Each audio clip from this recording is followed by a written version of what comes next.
What's up, everybody? Fred Richani, the Sports Courier Podcast. We have right here on the line a good friend of ours, a man that has more job titles than Jushin Thunder Liger has accolades. We're talking to Paul the Mauler Lazenby, actor, pro wrestler, fighter, stuntman, mocapper, you name it, he's done it. Paul, how's it going? Fantastic, man. Thanks for having me back. Thanks for coming on. I know you just got back from a long, fun trip in Japan. Once again, you got to enjoy the full extent of New Japan Pro Wrestling's Wrestle Kingdom week. Wow. How you feeling?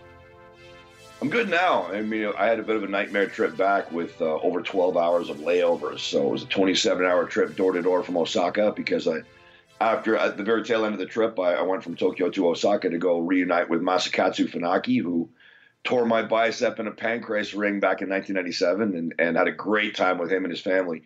So, now I can finally say I'm recovered. Awesome. And the big deal around Wrestle Kingdom, of course, was the double championship match between Naito and Okada. Naito became the double champion, but it was also a lot of hype surrounding Jushin Thunder Liger's final match. Now, I had the pleasure of meeting Jushin Liger, interviewing him a number of years ago, watching him live. You got to watch his final pro wrestling matches ever live. What was that whole experience like? I got to be honest, man. I had a lump in my throat both nights, and then at New Year Dash, which is the traditional event that follows Wrestle Kingdom, the night after, which wasn't at Corkin Hall for the first time. It was at Ota Ward Gymnasium, which is another great venue. But it was very sobering, man, to realize that I've been in the pro wrestling business since 1991, and Liger's he was a prominent figure in the business on the first day that I started becoming a pro wrestler. And so you can kind of start thinking that a person like that's going to be around forever. And Liger can still go at 54, 55 years old. But, to see that guy bring down the final curtain, man, it really does hit you right here. A lot of people have talked about maybe splitting WrestleMania into two nights because, let's face it, 7-8 hour long shows are really hard to get through, to say the very least. New Japan, for the first time, split Wrestle Kingdom amongst two nights. As somebody that was there live, would you say the experiment was a success? Yes, I would say so. You could still knock it down to one night, but then then everybody wouldn't get to play. So if you want to include that quantity of talent in a show, I think WrestleMania has definitely reached that point where, how do you stay engaged for that long? The first year I went to Wrestle Kingdom was the year that Kyle O'Reilly and Adam Cole had their Ring of Honor championship match on the show. That's the main reason I went, because I've known Kyle forever and I've known Adam for quite a bit. So I wanted to go see them at the Dome. That was about a 6-hour show, and I was definitely past the point of burnout by the time it got to the end. And thankfully, it was Omega Okada on the main event, so that'll rejuvenate anybody no matter how tired you are. But it's too long. 6 hours is too long for a show, so I think that it was a good idea to break it up into two, and I think WrestleMania should follow suit. And Wrestle Kingdom did have over 70,000 fans combined. I think the first night had around almost 40,000 people, and then the second night had closer to around 30,000. I mean, sounds like a huge success, but is there anything that you saw that New Japan could do better going forward? I don't know. I believe it was a legit 40,000 paid on the first night. So, yeah, definitely the experiment was a success. I know that I had a chance to talk to Harold May, the company president, backstage a little bit. And he's got some great ideas with regards to merchandising and things like that, which I think is a wide open door for New Japan. They already do aggressively pursue merchandising, but he's got some new ideas that I think will carry them even further forward in that direction. I don't know, man. I mean, it's easy to sit back and pick apart the card. If I were to point at one thing, it might be being a little bit more aggressive with establishing time restrictions on matches. But that's a minor wrinkle. Overall, I was very impressed with what I saw with regards to the organization and the promotion of both shows, both nights. I really dug it. Of course, it's in Japan, so you're going to appreciate a show that much more because the fans show up to appreciate the show. And that was one thing that it's inescapable when you start getting more North American attention. But I did notice, and this is completely beyond New Japan's control, they're suffering for their success in this way. But I did notice complaints online from North American fans who very much have the Japanese fan attitude of showing up to appreciate the show and watch the show and enjoy it as a fan, because they had noticed some of their own were like taking their shirts off and trying to start their own chants and leaving garbage on the ground, which you don't do in Japan. Fans clean up after themselves in Japanese shows. And noticing kind of the downside of the North American fandom creeping into Japanese fandom. And again, there's a lot of great North American fans too. I'm not saying that our side of the ocean is bad and theirs is universally good, but there's a lot we can learn from Japanese fans, and they buy in on a level that North American fans haven't done for quite a while. And so that's why I love to see shows in Japan. I mentioned online that during the Jushin Liger retirement ceremony at New Year Dash, they had a 10-bell salute, and that place with thousands of people in it was dead silent through the entire thing. There was nobody going into business for themselves, nobody trying to start their own da-da-da-da chant, which I'm beyond sick of. Nobody trying to bring the attention on themselves. At that moment, that ceremony was about Liger, and everybody participated in that and appreciated him and respected him for what he was. And so we could do with a little bit more of that, for everything for all the things that are great about North American fans. They could take a page out of Japanese fans book in that respect. And so I definitely love that about going out over there, as I have done every year. Now, Hiroshi Tanahashi, he had a classic match of his own against your longtime good friend, Chris Jericho. I watched that match. It was fantastic. They didn't do anything crazy, but it was just two masters at work. As somebody that had a front row seat to that, I mean, how can you describe that masterpiece we saw? It was so great, and it always has a little bit of an additional element for me because, my very, very first day in the business, I met Lance Storm and Chris Jericho. My first day at wrestling school. I think I met Lance the night before as well, but like Chris was the second guy, my second oldest friend in the business. So to think, I met this guy at a bowling alley in Calgary in 1991 when nobody knew who Chris Jericho was. And now I'm sitting here at ringside with his son. Last year I was sitting here with his dad watching him at the Tokyo Dome just tear the place apart. It increases my appreciation of the match. But taking that off the table, and this is something that I told his son Ash right before the match started, it's like you really are, as you said, watching two masters at work. You take the level of talent that Jericho's got and his mind for the business and his abilities. And then in a lot of ways, he's got a counterpart in Tanahashi that way. These guys are not just flippers and flyers, and there's nothing wrong with that, but they're storytellers. They're masters, psychologists, and storytellers in the wrestling business. And you get them both together, and then you turn them loose on the biggest stage in Japanese wrestling. You have a right to expect something epic, and that's exactly what we got. It was fantastic. And Jericho, as I mentioned before, a master, a wrestling genius, as is Tanahashi. And I think both guys are smart, not just because of what they did in the match, but how they built up the match, bringing the AEW world title into the mix. And to the best of my knowledge, there's still some frosty relations with New Japan Pro Wrestling and AEW, but Jericho, to his credit, put everybody on the spot. He essentially said, hey, it's good for, I'm not a stupid businessman. I haven't been successful in the business for 30 years by doing stupid business. New Japan should work together with AEW and vice versa. But it looks like right now, at the time we're recording this, New Japan is going to stay working with Ring of Honor, which is fine. That's great for both companies. But I still feel like there's money left on the table. Could you see in 2020 New Japan and AEW eventually, finally working together?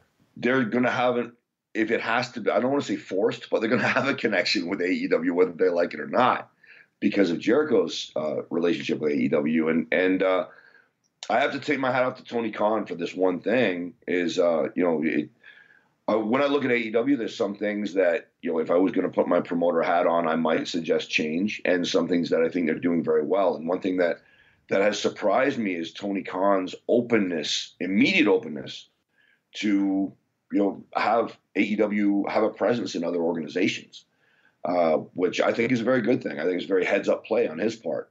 And, his willingness to have Jericho wear the AEW belt to the ring, it surprised me. I was in Jericho's locker room before the match, and I saw him pull the belt out of his bag and put it on under his T-shirt. And he's got this smile on his face. Like he said, yeah, well, wait till they see me pull my shirt off. And it did. It got a huge reaction. Totally agree. And we should also note, too, that New Japan Pro Wrestling has launched New Japan Wrestling of America. And that's a completely different division of New Japan that's primarily going to run in the States. And without being on Access TV, who knows why that relationship dissolved. they're going to need some exposure. They're going to need some help. And Ring of Honor, with all due respect to them, those local Sinclair stations can only provide so much exposure for them. Mm-hmm. And you brought up New Japan of America. I have to I had to kick myself first because I should know them all by name by now. But there's three standouts, American Young Lions from the New Japan LA dojo. And I've had the opportunity to watch them work on the LA show and then in Japan. Those guys are freaking animals. So New Japan definitely has a benefit there where they've got some American talent under their umbrella who are solely theirs, who they are developing, and other foreign talent too from other countries. And I just think that that definitely needs to be exploited. And I want to shout those guys out and pay attention to the young lions on both sides of the ocean. On the Japanese side, Yota Tsuji, who I had no idea was the twin brother of a friend of mine, a stuntman, Shota Tsuji, who works here in Vancouver, until about a year ago. But Yota's a badass. And there was a 6-man tag at New Year Dash between Yota and 2 other Japanese young lions against 3 American young lions that very much came across to me like a fight, which is something that can be lost in the modern environment with the emphasis on choreography that sometimes is a good thing and sometimes detracts from the product. And in this case, it was one of the better matches I've seen in a long time between 2 6-man teams of just developing talent, because it came across so scrappy and they're so young and athletic and aggressive. So I think that New Japan does have some great American talent that can become big American stars and help them further to establish a beachhead over here. We asked this question last year. We got some flack for it because there's some weirdos that I think these things need to be kept separate. But now that New Japan Pro Wrestling's company has acquired Stardom, which is the top women's organization in Japan, taking away the TV contracts which prevent a closer relationship, in an ideal world, do you think New Japan should still have a women's division? I think so. There's enough women's talent out there, whether that be regular Stardom matches on New Japan shows or whether that be an actual New Japan women's division. I think it's inevitable. I mean, there's the female talent in pro wrestling combat sport is undeniable. It's when comedian Bill Burr, he was being interviewed once by a female journalist, and she said, "Do you think we need more women in showbiz than women?" And Bill kind of rolled his eyes and went, "Look, just be undeniable, and you will get where you need to be. You might have unfair obstacles put in front of you, but everybody does. You'll get where you need to be." And we saw that in mixed martial arts, where I remember when I was fighting with Pancras in the 90s, I asked one of the executives, are we ever going to see women's fights in Pancras? And he laughed at me. Now you do all the time. UFC, Dana White, it wasn't that long ago, said you'll never see women in the octagon. Now women are a prominent presence in the octagon. Thanks to the efforts of Jeff Osborne in pushing women's MMA. He saw it before anybody did, is that you can't deny these women. They're badasses. They're savages, and they deserve a spot in combat sport. Same thing in professional wrestling. So I think women definitely, the top tier female talent definitely deserve a presence in New Japan. And I think you could have that either way, whether it's a strong Stardom presence within New Japan or whether you establish their own division as New Japan talent. Either way, I just want to see them there. One guy you've wanted to see on the national stage for a while finally got there after all these years, Dr. Luther on AEW. He's a good friend of yours. A lot of younger fans are asking, who the hell is this guy? The deathmatch legend? For anybody that hasn't witnessed the chaos that is Dr. Luther, can you just describe him a bit? Yeah, and you know what, man? I with due respect to the AEW commentary team, I really do think the ball was dropped when it came to his reveal.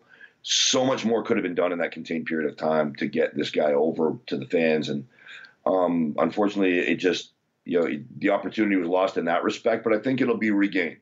I think that Luther is going to get over regardless because he is another one of my oldest friends in the business. I met him very, very, very early on in my training at Hart Brothers. And in fact, I got my first welcome to the business kit potato from Dr. Luther, that bastard that I still have to pay him back for. But he is a guy that he's kind of like a Nigel McGuinness figure, where he was just so great, better than most people at the top tier, and yet would just slip through the cracks consistently time and time and time again. But just like Nigel was undeniable and finally found his secure spot at the top as a commentator, after a great run as Ring of Honor champion, Dr. Luther at this late stage of his career, he's finding that he's finally got a spot a shot at the top in North America. He had the majority of his career success before now, very, very early on in his career. He was a deathmatch pioneer in FMW, but also a great worker that could go with anybody, which is overlooked. He went to South Africa, and he not only promoted and wrestled in the first barbed wire matches ever held in South Africa, but also had some great, great, great matches with talent over there. My best match of my entire career was with him in Durban, South Africa. And that wasn't because of me. It was because he was carrying me. So Dr. Luther is a tremendous talent, a top-tier talent who can wrestle multiple styles, who has a great mind for the business and a great mind for psychology. And just for this reason or that reason, just slipped through the cracks. He was on WWE's radar. He was on WCW's radar, and just circumstances didn't work out in his favor. He had tremendous bad luck along different stages of his career. But now he's finally getting his shot. And, it's common knowledge he's very close with Chris Jericho. But I want to emphasize that, I don't think I'm letting the cat out of the bag here by saying that I know for sure that he wasn't given a gift by Jericho. He was given an opportunity where I know Jericho was in his corner, but I know that Luther had to audition several times. He was not given a spot. He was given a chance at a spot, and he earned that spot by going in and killing his auditions. And I think he's been doing a great job in the very, very early stages of his AEW career. And I can't wait to watch him develop in that company. Dr. Luther's not the only older dude that's still kicking some ass in the ring. You got a chance to hang out backstage in WWE in recent weeks. Rey Mysterio is a guy you ran into. Just unbelievable. The dude is in his mid-40s and might legitimately still be the best babyface in all of professional wrestling. What's the secret? I don't know. And I asked him that. Rey is such a great dude, too. One of the nicest people I've ever met in my life. Rey's one of those guys that if you hear that somebody else doesn't like Rey, that's a comment on that person. It's not a comment on Rey. It's like, well, if you don't like Rey, you got to be because he's just such a great dude. But what an amazing talent. And I even asked him because, he's had, 9, 10 knee surgeries already. And I said, dude, how have you done this? Robbie Lawler did it in UFC too. How have you had this late career resurgence? How are you outperforming the Rey Mysterio of 5, 6, 7 years ago? And he laughed. He said, I have no idea. So I just kept at it. And at some point my body started responding again to all the rehab work that I'm doing.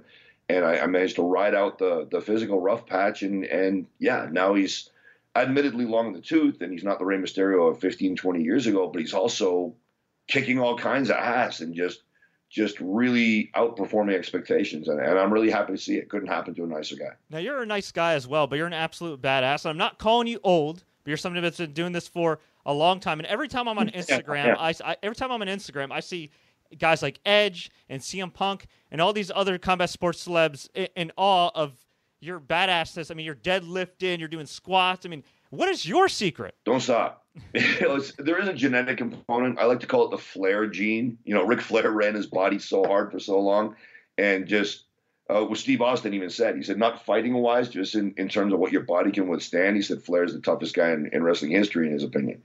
And I think I've benefited a little bit from that, but most of it is just don't stop. Especially when you start getting into later life, you got to keep that momentum going. And if you haven't generated it, do what it takes to generate it, then keep it. Keep training. Don't stop. Don't quit. And in my case, even, I've had episodes of months-long episodes of health challenges and things like that, injuries and other health challenges.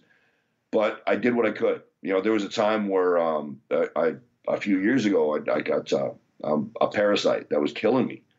And so I just walked the stairs in my building, my apartment complex. I just walked the stairs up and down. That's all I could do, but I did it.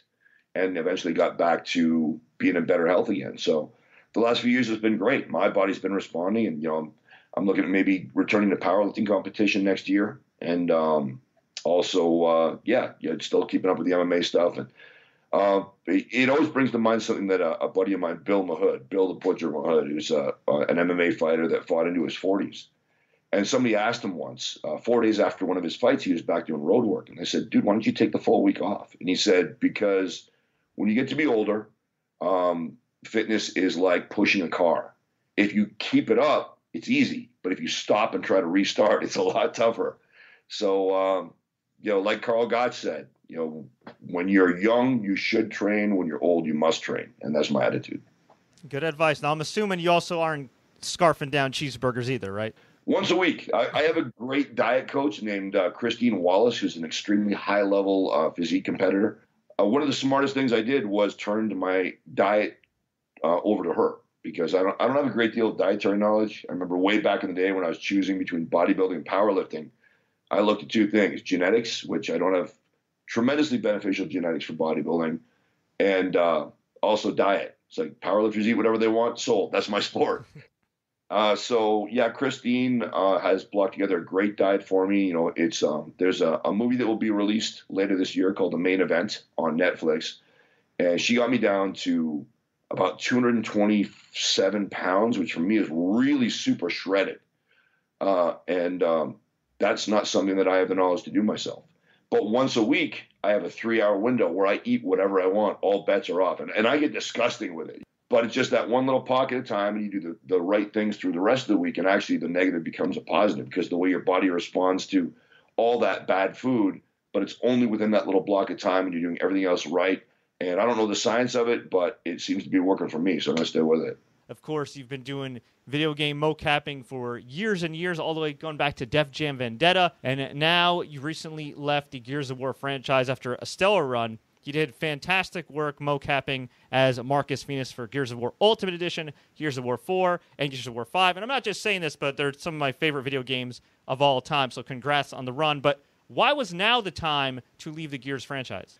It was just time for me and the Coalition Studio to go our separate ways. They've got very hard and fast ideas about who gets the credit in their games. That not a lot of people realize that the motion capture team does everything that you see on that screen. All the dialogue, all the stunts, all the acting, everything.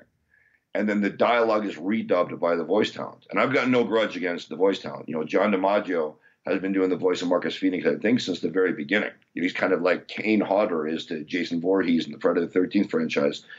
No grudge against the voice talent, but when the studio has an attitude that the voice talent get 100% of the credit, including the credit for all of our work, that just got a bit too much to take. And, it eventually got to the point where they actually dressed up the voice talent in motion capture suits and shot a behind the scenes video and said, hey, look, here's the Gears cast doing motion capture.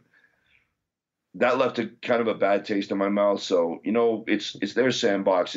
They're entirely entitled to make their rules, but it's also my choice whether or not I want to continue to play in it. And, I don't think it's too much to ask that when you put so much work into a character, and, I did so much research and talking to Gears fans and years of making sure I brought the best possible Marcus portrayal to the game. And I also did Paddock and Uncle Oscar in Gears 5.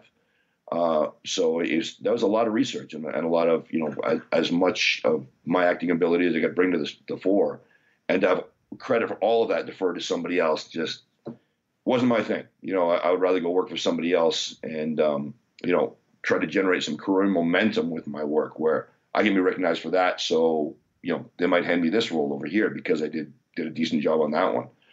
It just wasn't moving the needle in my career anymore. They've got their attitude about how they want to apportion credit, and I didn't agree, so it was time to go. Look, you're a well-respected guy within the industry. I think a lot of people that have been in similar positions as you will certainly appreciate the fact that you are speaking out and bringing to light this, because as great as the video game industry is, there's still a lot that needs to change for the better, particularly with mocappers, particularly with developers, with animators, getting the credit with the crunch time. I mean, it's unfortunately still a thankless business.